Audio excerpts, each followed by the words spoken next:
मुअज़्ज़ज़ दोस्तों, कम उम्र नौजवानों ने भी कंपनियों को हैक करना शुरू कर दिया है, जिसकी वजह से न सिर्फ इंटरनेशनल कंपनियां बल्कि हसास इदारों की सिक्योरिटी खतरे में पड़ चुकी हैं। ये ग्रुप माइक्रोसॉफ्ट, सैमसंग, उबर और मुख्तलिफ वजारतों की वेबसाइट पर साइबर हमले कर चुका है। ये ग्रुप GTA 6 गेम को भी निशाना बना चुकी हैं, जो अभी तक रिलीज़ भी नहीं हुई। ये टीन एजर्स इंतहाई अहम कंपनियों को हैक करने में कैसे कामयाब हुए, इस ग्रुप का नाम क्या है, इनका किस मुल्क से ताल्लुक़ है, आखिर इनका मकसद क्या है, आप सब कुछ इस वीडियो में जान सकेंगे। मैं हूं खुर्रम शहजाद और आप देख रहे हैं सिटीजन टूरिस्ट टीवी। जिन दोस्तों ने अभी तक मेरा ये चैनल सब्सक्राइब नहीं किया वो सब्सक्राइब कर दें ताकि मेरी हर आने वाली वीडियो आपको बर वक्त मिल सके।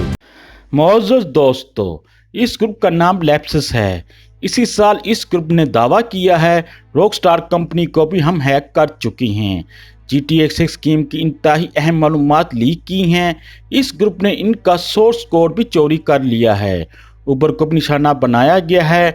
यहाँ उन्होंने इनकी खुफिया चैट तक रसाई हासिल कर चुकी हैं। क्रिस्टोफर, जो साइबर थ्रेट इंटेलिजेंस एनालिस्ट के तौर पर काम करती हैं, कहती हैं इस ग्रुप का मकसद डाटा लीक करके पैसे वसूल करना होती हैं। इनका निशाना सिम स्वैपिंग अटैक को अपने कंट्रोल में करना होता है और ऑथेंटिफिकेशन को बाईपास करना होता है। हैक किए गए कंपनियों में अपने लोगों को जॉब दिलवा कर मालूमात हासिल करना होती हैं। इस ग्रुप ने बहुत ही जदीद टेक्नोलॉजी की कंपनियों को भी निशाना बनाया है, ख़ास तौर पर ऐसी कंपनियां जिनकी सिक्योरिटी के बहुत बड़े बजट होती हैं। इस ग्रुप के बारे में ज़्यादातर लोगों का ख्याल है ये लोग टीन एजर्स हैं। इनमें ज़्यादातर बरतानिया और ब्राज़ील में रहती हैं। ये ग्रुप किसी तरतीब के बगैर काम करता है। इस ग्रुप की मेंबर दुनिया भर में फैले हुए हैं। इसी साल बरतानिया के पुलिस ने 7 अफराद को गिरफ्तार किया था। ये 16 से 21 साल के दरमियान नौउम्र नौजवान थे।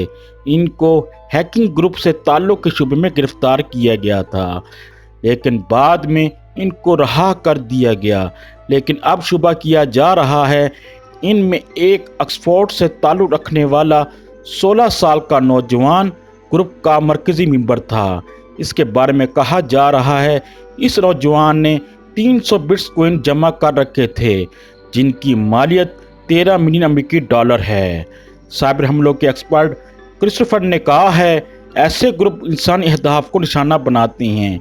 इनमें ज़्यादातर नौजवान पैसे वसूल करने के अलावा अपने खुशी और मज़े के लिए भी साइबर हमला करती हैं। ऐसी कंपनियां जुर्रत का मुजाहरा कर रही हैं जो साइबर हमलों को बचाने में अहम किरदार अदा करती हैं, लेकिन इस ग्रुप की जुर्रत इन कंपनियों से कहीं ज़्यादा है। क्या ऐसे ग्रुप सियासी अज़ाइम भी रखती हैं या वो सिर्फ पैसों के लिए काम करती हैं? ये ग्रुप कंपनियों को कहती हैं कि ओपन सोर्स सॉफ्टवेयर का इस्तेमाल करें।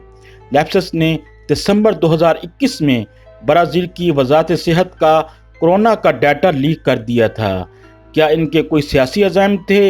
लैप्सिस ने सहाफ़ियों के लिए एक ईमेल भी जारी किया हुआ है, लेकिन इनका अभी तक कोई जवाब नहीं आया है। ये ग्रुप तख्लीकी सलाहियतों के मालिक हैं, लेकिन ये गैर रवायती तरीक़ों से काम करती हैं। क्या वाकई ऐसे ग्रुप मुस्तकबिल के लिए बहुत ज़्यादा खतरे का बायस बन सकते हैं? ये कहना अभी कबल अज़ वक्त होगा, लेकिन अगर मुनासिब सिक्योरिटी का निज़ाम मौजूद हो तो इनसे बचना मुमकिन होना चाहिए, लेकिन ऐसा नहीं है। FBI पहले ही ऐसे ग्रुप को तलाश कर रही है। ऐसे ग्रुप के बारे में आपका क्या ख्याल है? आपका वीडियो देखने का बहुत शुक्रिया। जिन दोस्तों ने अभी तक मेरा ये चैनल सब्सक्राइब नहीं किया वो सब्सक्राइब कर दें ताकि मेरी हर आने वाली वीडियो आपको बर वक्त मिल सके।